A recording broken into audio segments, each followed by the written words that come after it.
semuanya. Kamu mungkin mikir kalau udah mantap mau cerai dan ngajuin gugatan, ya pasti diterima.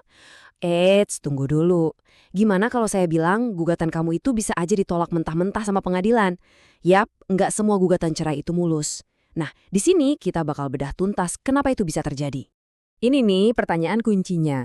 Karena ternyata banyak banget faktor yang bisa bikin hakim bilang tidak sama gugatan kamu, bahkan sebelum kasusnya diperiksa lebih dalam. Yuk kita lihat apa aja sih penyebab utamanya. Oke, yang pertama dan ini yang paling dasar banget, alasan dan bukti kamu kurang kuat. Seringkali apa yang kita rasa di hati, misalnya rasa sakit atau kecewa, itu beda banget loh sama apa yang dianggap bukti kuat di mata hukum.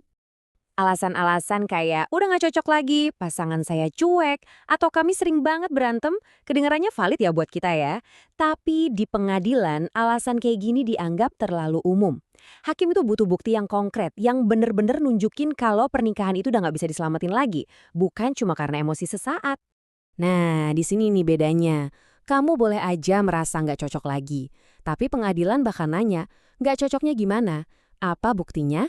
Ada saksi nggak yang lihat kalian berantem terus-terusan? Kalau pertanyaan-pertanyaan ini nggak bisa kamu jawab dengan bukti yang jelas, alasan kamu dianggap nggak punya dasar hukum yang kuat. Sekarang, kita geser ke poin kedua. Bayangin ya, alasan kamu udah kuat banget, bukti-buktinya lengkap. Tapi gugatan kamu tetap bisa ditolak. Kenapa?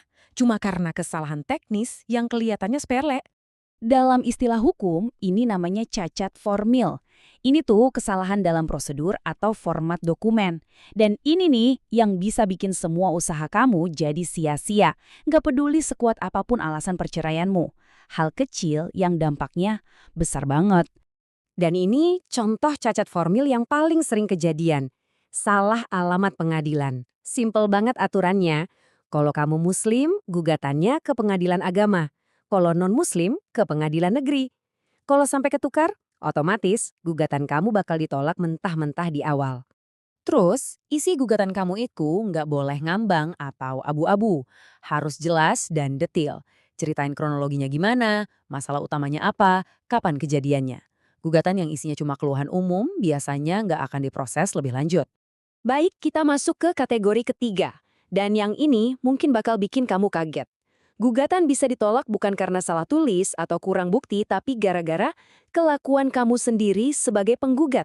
Coba bayangin, udah capek-capek nih ngurusin gugatan, pas dipanggil sidang, kamu malah nggak datang. Kira-kira apa yang terjadi? Aturannya tegas banget. Kalau kamu sebagai penggugat nggak hadir di sidang 2 kali berturut-turut tanpa alasan yang sah dan bisa diterima, hakim bisa langsung menggugurkan gugatan kamu. Udah, selesai. Jadi komitmen kamu buat datang sidang itu diuji banget di sini. Lalu ada lagi skenario yang agak aneh. Kamu ngajuin gugatan cerai, tapi kenyataannya kamu masih tinggal serumah. Bahkan masih berhubungan layaknya suami istri. Nah, di mata hukum, ini namanya kontradiksi. Kalau sampai terbukti, pengadilan bakal mikir, loh ini katanya mau cerai, kok masih mesra? Berarti pernikahannya belum retak-retak amat, masih bisa diperbaiki dong. Hasilnya? Ya udah, gugatan kamu hampir 100% ditolak. Tapi sebaliknya, ada angka yang justru bisa jadi senjata buat kamu, 6 bulan. Kalau kamu bisa membuktikan sudah pisah rumah selama minimal 6 bulan, wah ini bakal jadi bukti yang kuat banget buat hakim. Ini menunjukkan kalau niat kamu buat berpisah itu memang sudah bulat dan serius. Jadi, dari semua yang udah kita bahas, apa nih kesimpulan utamanya? Ternyata mengajukan gugatan cerai itu bukan cuma soal perasaan atau soal siapa yang salah, tapi ini soal memahami dan yang terpenting mengikuti aturan main hukum yang berlaku. Intinya gini, keberhasilan gugatan kamu itu ibaratnya berdiri di atas 2 pilar yang kokoh. Pilar pertama, alasan hukum yang kuat dan bisa dibuktikan. Pilar kedua, prosedur formalnya harus benar dan lengkap dari A sampai Z. Keduanya ini wajib ada, nggak bisa salah satu doang. Jadi, sebelum kamu mengambil langkah besar ini, coba deh tanyakan lagi ke diri sendiri sekali lagi, apakah kamu sudah benar-benar siap? Bukan cuma siap secara emosional, tapi juga siap secara hukum. Karena pada akhirnya, memahami aturan main adalah langkah pertama menuju hasil yang kamu inginkan.